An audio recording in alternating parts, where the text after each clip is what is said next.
Israel atraviesa un momento de mucho movimiento, ya que de manera continua se vivieron 3 atentados terroristas.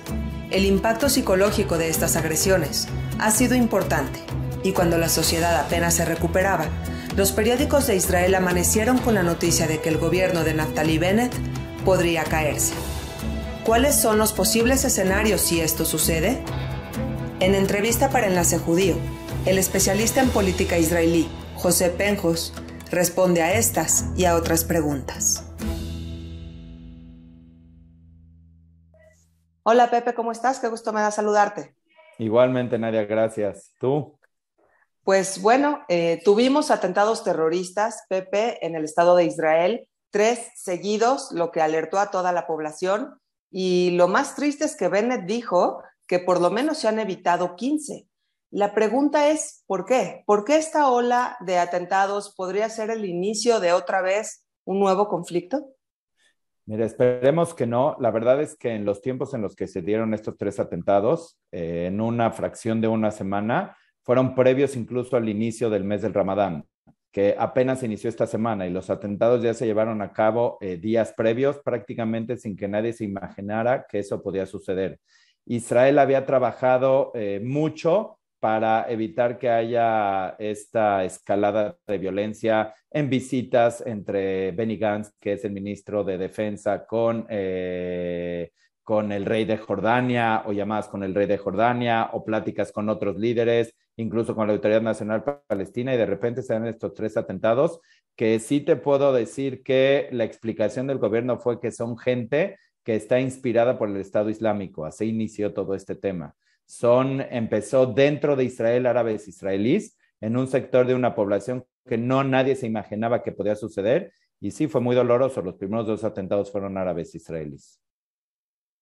Terrible. ¿Quiénes son estos árabes israelíes y qué nos deja de reflexión el que en esta ocasión hayan sido árabes israelíes los que perpetraron 2 de los 3 atentados?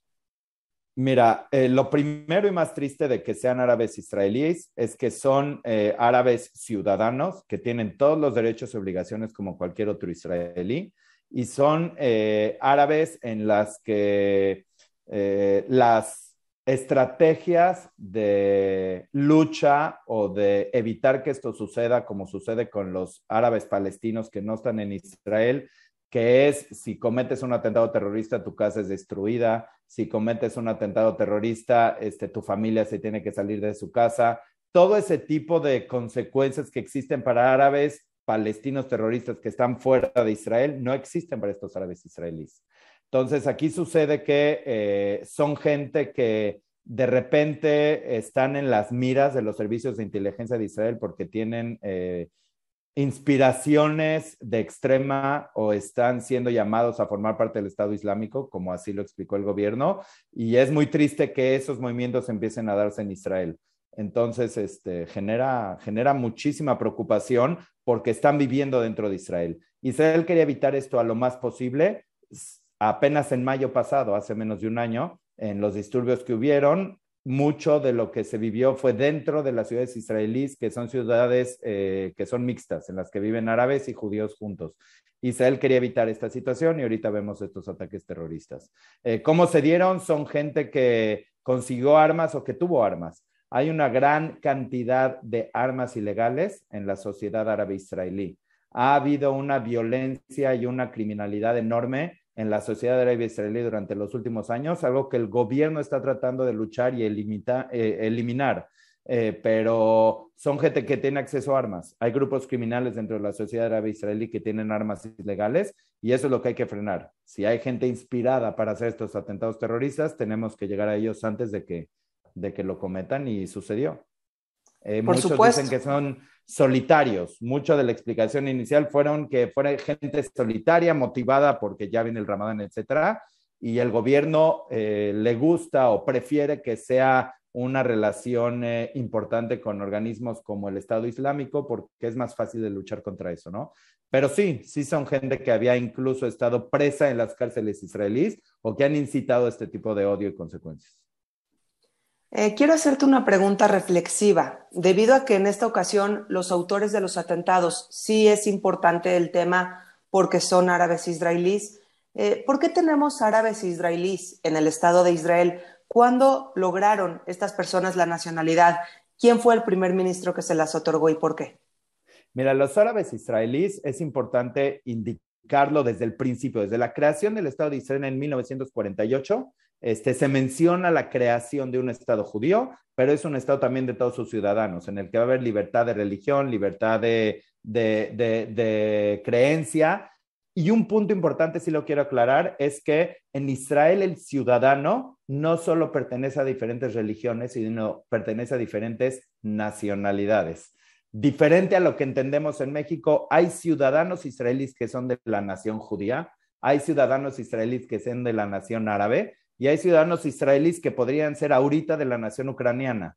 Entonces, es interesante cómo se maneja esa situación y desde la creación del Estado de Israel empezaron a haber fases en la que los árabes israelíes tenían cédulas de identidad al principio distintas que los judíos por cómo se estaba formando la ley de nacionalidad, hasta que ya después, en la primera década de la creación del Estado de Israel es cuando se les asigna, más o menos en la primera década después, un poquito, se les asigna 100% ciudadanía y hoy en día tan es así que tenemos ministros árabes en el gobierno.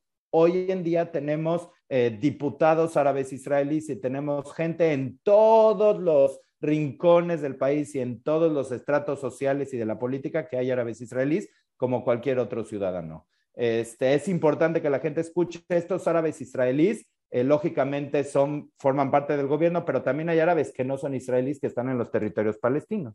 Esa es otra historia completamente distinta. Por eso es importante recalcar que en los dos primeros atentados de los que estamos hablando fueron árabes israelíes. En el tercer atentado en la ciudad de Bnei Brak, ya estamos hablando de palestinos, un palestino que sale de los territorios palestinos, que él no es israelí, se cruza la valla de seguridad de manera ilegal y viene a cometer un atentado aquí. Ya es un modo distinto. Claro, claro, por supuesto. Bueno, pues cambiando de tema, Pepe, el gobierno, no sé si se está cayendo, está en riesgo de caerse por lo menos, y está la hostilidad en su punto climático. ¿Qué está sucediendo en este momento? Mira, el gobierno actual, todo gobierno en Israel necesita 61 diputados Escaños. que estén en la coalición, 61 escaños de 120, tiene que ser una mayoría. El gobierno actual tiene exactamente 61. Si uno se le voltea a la coalición, está en riesgo de perder la coalición. Y para sorpresa de Bennett, lo digo para sorpresa de Bennett y de todo el gobierno de la coalición, es que hoy, el día de hoy, para sorpresa de todos, una diputada del partido de Bennett de Yemina, ella decidió renunciar.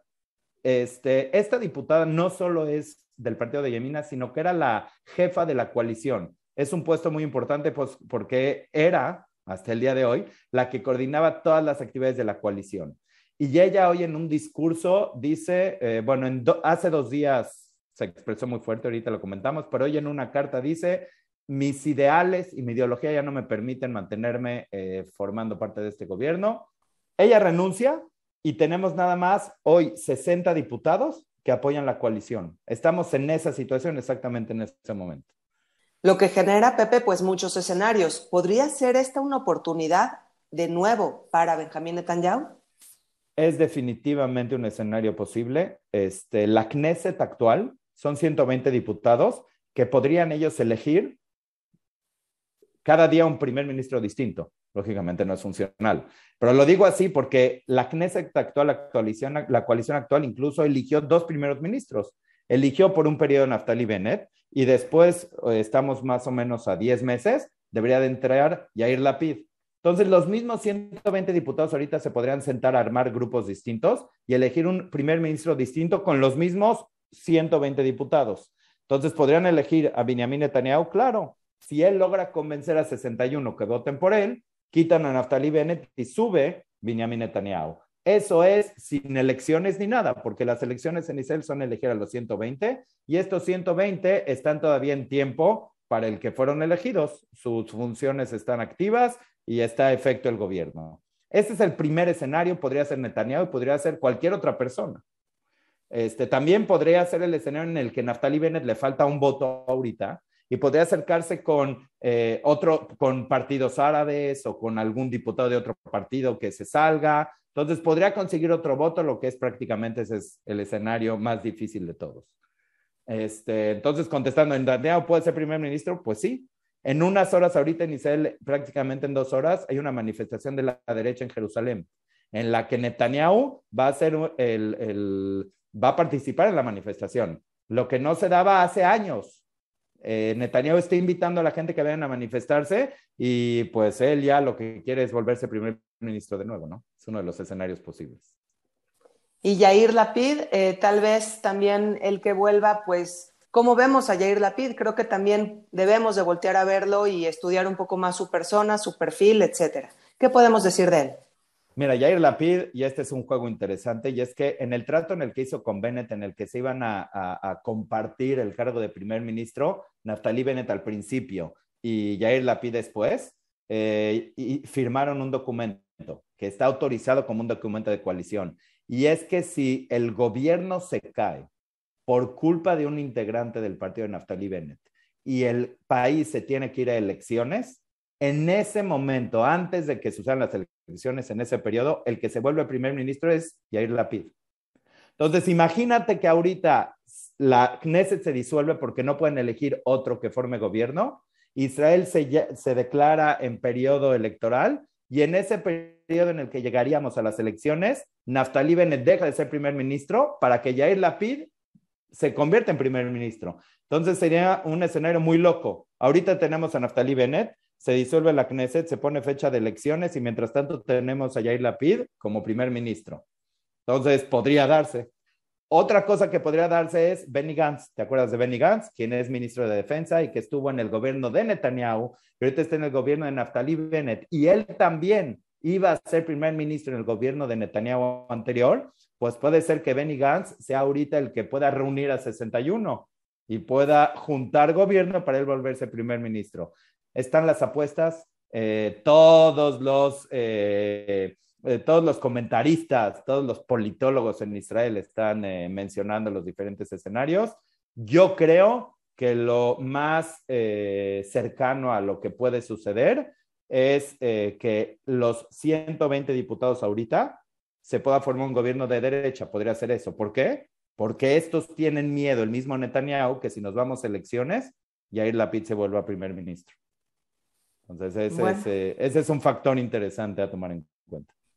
Sin duda, Pepe, vives en un país con una política muy, muy emocionante.